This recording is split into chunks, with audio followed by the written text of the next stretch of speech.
TTD chairman Bhumana Karunakar Reddy అధ్యక్షతన జరిగిన board మీటింగ్లో కీలక నిర్ణయాలు తీసుకున్నారు. టీటీడీ ఉద్యోగుల శుభవార్త, ఇళ్ల స్థలాల పంపిణీకి టీటీడీ బోర్డు గ్రీన్ సిగ్నల్ ఇచ్చింది. 40 అంశాలపై చర్చించిన పాలక మండలి కీలక నిర్ణయాలు తీసుకుంది. అంతేకాదు, లడ్డు పోటులో పనిచేసే కార్మికులకు అదనంగా 10,000 రూపాయల వేతనం పెంపు, కళ్యాణకట్టలోని క్షరకులకు నెలకు 20,000 రూపాయల వేతనం చెల్లించాలని నిర్ణయించింది. టీటీడీ చైర్మన్ భూమన కరుణాకర్ రెడ్డి అధ్యక్షతన జరిగిన బోర్డు మీటింగ్లో కీలక నిర్ణయాలు తీసుకున్నారు.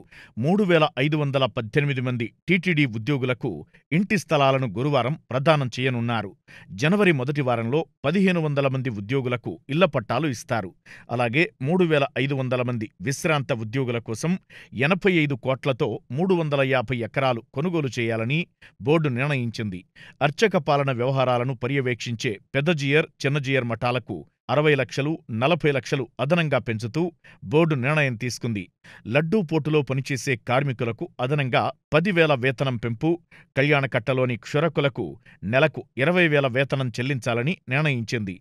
తిరుపతిలోని టీటీడీ సత్రాల స్థానాల్లో 418 కోట్ల వ్యయంతో అచ్యుతం, శ్రీపదం అతిథి భవనాల నిర్మాణానికి టెండర్ ఖరారుకు ఆమోదం తెలిపారు. అలిపిరి దగ్గర మౌలిక సదుపాయాలు, పార్కింగ్ అభివృద్ధి, వరాహస్వామి అతిథి గృహం నుండి ఔటర్ రింగ్ రోడ్డు వరకు 4 లేన్ల రోడ్డు నిర్మాణం, చెర్లోపల్లి, శ్రీనివాస మంగాపురం మధ్య 4 లేన్ల బీటీ రోడ్డు నిర్మాణానికి బోర్డు గ్రీన్ సిగ్నల్ ఇచ్చింది. ఇక జార్ఖండ్ రాష్ట్రం దేవగర్లో 100 ఎకరాల్లో శ్రీవారి ఆలయం నిర్మించాలని టీటీడీ బోర్డు నిర్ణయించింది.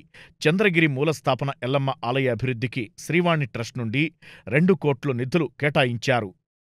శ్రీనివాస దివ్యానుగ్రహ హోమంలో పాల్గొనే భక్తులకు 300 రూపాయల సుపథం దర్శనం కల్పించాలని బోర్డు నిర్ణయించింది. తిరుపతి అభివృద్ధి, పారిశుద్ధ్యం నిర్వహణకు శ్రీవారి నిధుల నుంచి 1% కేటాయించాలని గతంలోనే టీటీడీ నిర్ణయించింది.